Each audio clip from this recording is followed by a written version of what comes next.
Yes, we're going to continue the conversation now with the Opposition Leader, Peter Dutton. Please welcome him to the stage.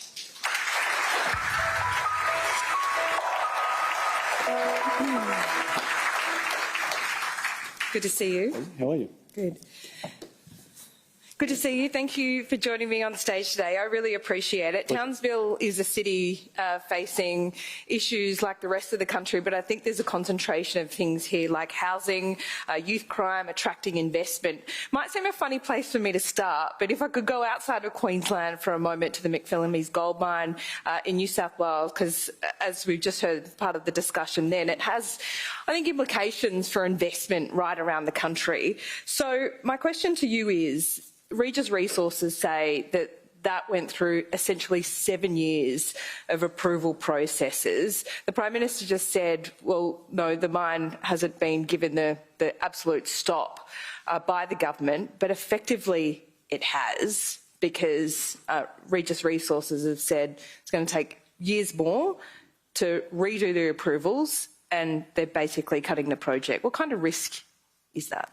Well, there's enormous sovereign risk in it, and if you look to a region like Townsville, obviously a garrison city, but very dependent on agriculture and mining, and when you speak to the CEOs and to the chairs and to the boards, not just of mining companies now, but in a number of other sectors, they do see a sovereign risk in Australia that wasn't there before, and people can deal with risk, they can price it into their model and see whether a deal stacks up or not, but if the rules keep changing, then there is an uncertainty in our market which manifests itself in people taking capital from here and moving it, in the case of mining, to Africa or to Asia or elsewhere.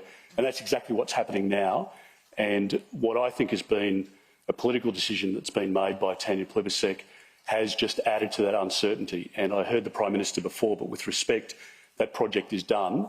And we're talking about no replacement of jobs, no investment into that region. And when you look collectively at what Queensland and WA in particular, but New South Wales as well, produce by way of royalties and taxes, company taxes, but economic activity and the multiplier effect of that in the economy, the subcontractors and others that are in that supply chain, when that is disrupted, it puts an enormous hole in the budget of that region, but it means that people leave, and then you get a cascading effect when schools start to downgrade or health services start to be wound back, and that's when you see the death of regions and communities. This is one decision, of course, but everywhere I go I hear complaints about the EBPC. So what would you do if you were the Prime Minister? How do you get rid of all the red tape but also maintaining that safety net? Well, it's even worse than that, Laura, because with the nature positive bill that the government's got, which they won't release the detail of, certainly in WA there is alarm bells ringing about what that means, because it's an additional layer of environmental process. It's on top of what's happening at a state government level as well. The two processes don't work in parallel, and so the years that are added to the timelines, the holding costs, it just makes us an unviable market in which people are prepared to invest. So I think all of that has a cumulative effect, and there'll be legacy projects that might get extended, but I think under the existing arrangements and what's proposed to be added will make it much more difficult. So our desire, as we've already announced, is to reduce and to condense that timeline, to give certainty to communities. There are Indigenous communities and others who are desperate to get some of those projects up and out of the spreadsheet into reality. And so reducing, condensing and cutting back some of that green and red tape, I think is essential. And it's an essential green light to send to investors who want to invest. We've got insatiable demand for our minerals and our resources at the moment for many reasons across the world. And we should be seeking to meet that market. It's a first priority for you as well, because I also want to ask you about what, again, people have brought up with me is a bit of a skewing in the market, where this Section 10 has been invoked here, but then you look at solar projects that cover, 30,000 kilometres, and that's not been invoked. So are you saying there is a difference between attitude to new mining projects like this gold project and renewables? Look, there's no question about that. We were in Stanwell just recently, and when you speak to the people there who are involved, predominantly in agriculture, but they can't clear a tree off their block to make fence posts. They can't clear any land whatsoever. They have enormous environmental restrictions on them. And farmers, agriculturalists, as we know in our country, are the best upholders of environmental standards because that's their lifeblood. But they look across the paddock and they see bulldozers working in areas which are declared koala zones to try and put windmills or wind turbines up that have a 19-year lifespan. There's 1,000 cubic metres of concrete that goes into the ground for each of them. That is blasted out at the end of the 19 or 20 years. It goes into landfill, and they're rightly asking, well, why is there a double standard about the environmental processes here? Why can you get this ticked off? And I know the PM talked before about a passive income for people who are the host site of those wind turbines, but that money doesn't feed its way into the neighbours or into the broader community. And if you're after a passive income as a farmer, fair enough. But when you look at the environmental impact, the 28,000 kilometres of new poles and wires the government's talking about, and the obsession with the renewables-only policy, that's what's driving up the price of gas and electricity in our market.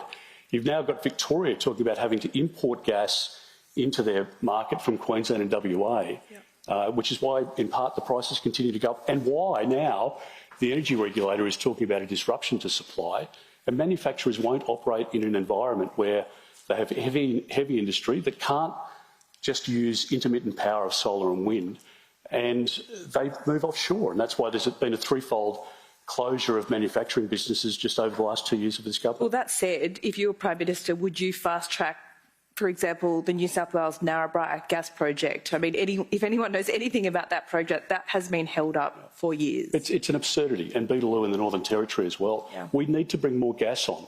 90% of the baseload power under the government's proposal now goes out of the system by 2034. And if you don't like coal and you don't like gas and you don't like nuclear, what is the baseload power? What keeps the lights on of a night time? Tanya Plibersek and Chris Bowen want to pretend that the solar panels can run of a night time. They can't. And I think some of the emotion now is being replaced with the reality. The rubber's hitting the road in the energy debate. And green hydrogen is less prospective than what it was. As we know, Andrew Forrest has invested a lot of money, as the federal government has, but that's now been pushed to the right. So if that's not the baseload power, what is going to keep the lights on? Well, nuclear. That's your answer. 65 days since you announced the sites, and we haven't heard a lot since. Good of you to be counting. So what's next? And look, to be honest, at the moment, Mr. Dutt, there is a reluctance for private investment. That can change through the life of a project, and of course you're in opposition. If you're in government, that might change things as well. But would you be willing to go all the way with this entirely funded by government, or do you need private investment? Well, Laura, a couple of points. First is that Australia is the only G20 economy, so the top 20 economies in the world. Australia is the only economy that doesn't have or hasn't committed to nuclear power. France, Canada, many other countries signed up at COP26 to more nuclear energy. If you look at the recent election in the United Kingdom, the criticism of the Tories there by the Labor Party was that there wasn't enough nuclear in the system because, firstly, we know that under Labor's plan, without nuclear, you're not achieving net zero by 2050. We don't have an ability to transition our economy and to decarbonise. The prices will continue to go up. There is a longer amortisation period for nuclear of between 60 and 80 years as opposed to the 19 years. So 4 life cycles of wind turbines compared to the latest nuclear technology. The government wouldn't have signed up to put our sailors onto the nuclear submarines if they thought it was an unsafe technology. Under the AUKUS deal, they've also signed up to the disposal of waste. And our argument is that they should be sited on end-of-life coal-fired power stations. We've nominated 7 sites. And the beauty of that is that you can use the existing distribution network. So you don't need the 28,000 kilometres of new poles and wires going across prime farmland, going through national parks, etc. And we're building to the release of our costings, which we will do shortly, which does show, as it is the case in Ontario, in France, elsewhere, that the cost of electricity is cheaper as a result of nuclear firming But you've up. got to get there first. You've got to build it. Well, we don't have an industry here. We do, so actually. Just back to not far from where you live, I suspect, in Sydney. We have a nuclear facility there that provides and has done safely for decades our nuclear medical industry. We have in South Australia the Labor government there who has signed up to the AUKUS submarine. They're going to have at Osborne submarines there into perpetuity, a matter of kilometres from homes. And I think Peter Malinauskas would be the first Premier off the lot to sign up to a nuclear industry because it's zero emissions, it's cheaper electricity, and it's consistent power. If you can make it work, it comes down to cost and when. But why has it worked in the 19 other economies? And why has, if you look at the case of Canada, I mean, the Prime Minister says, oh, well, you can't have nuclear and renewables together, which is a nonsense. It happens in all of those markets. And I don't understand why we're the outlier. And as I say, if you don't like coal and gas and green hydrogen is hugely expensive, takes 9 litres of water to produce a kilogram, and we have to have a regard for cost. Like in a resource-rich country like ours, why are we paying the highest price for electricity in the world? Companies will just go offshore and we lose the manufacturing opportunity, we lose the jobs, we lose the economic multiplier in the economy. What happens? Well, they just go to Malaysia or go to Wyoming and we import the product back at a higher cost, which is why we've got inflationary pressure in the economy at the moment. So back to my question, do you believe in this so much that if there were no private investors, you'd fully fund this? Yes, I've been clear about this. There is a big upfront capital cost. There's no question about that, but you get cheaper electricity because of the amortisation period. And all of the collective research that China, Russia, the UK, the US and many others are doing in their defence programs at the moment with the propulsion systems, all of them have nuclear. Yeah. All of that research and development will translate into the next generation of safe nuclear power, and it will be of benefit, I think, to our country as well. I think it's an inevitable outcome for us, and there is an upfront capital cost that will require a contribution from the Commonwealth. And when you look at the research, people are happier with that outcome because they know that it's a government-led industry that provides better safeguards than perhaps the private sector will. That's the perception. And so we'll have more to say about costs shortly. What's shortly mean? Oh, shortly means fairly shortly. I'm short, but that mean 2 weeks? Well, we'll give you the exclusive. Okay, great, thank you. Name, agenda, Sky News, you've got that. Is that okay? Boris is happy with that? Of course, Boris is happy. Let's talk about James Cook University, because Townsville is home to James Cook. You've spoken a lot about immigration. The government also has caps on international students. But, you know, as soon as I got in the airport, the first thing the cabbie said to me was like the whole town, the whole city, sorry, is concerned about what a reduction in international students would do to places like Townsville. So how do you ease housing pressures, of which there are in Townsville, but also maintain those high-paying international students that also feed into a lot of funding for R&D? Well, I think that the issue is more acute in regional areas around workforce, and particularly that's been the case in tourism and hospitality retail. I think the market's tightened a little bit, and potentially it might tighten further if rates go back up or if they stay higher for longer, which unfortunately seems that might be the case. So we need to get the balance right. The government's brought in 1 million people over the last 2 years. We've only built 265,000 homes. And as a result of that and the activities of the CFMEU, which has driven up pricing structures across the building sector and the number of building collapses, we've got this perfect storm of a lack of supply for housing. Young Australians are losing the dream of home ownership, which is a tragedy in our country. So migration has been fantastic for our country, but it needs to be done in a measured way. And one of the things that we have done very poorly is plan for the inevitable increase in population. What does a new city look like in our country? Should we be having fast rail? It's so piecemeal, and it's one of the great detriments of federation, where 3 levels of government don't talk to each other. One level, the local and state level to an extent, with the planning responsibilities, the state with responsibilities about some roads, the Commonwealth responsibility for other roads, and it does need to be joined up, and we haven't done it. successfully, like other countries, Singapore, etc., have done.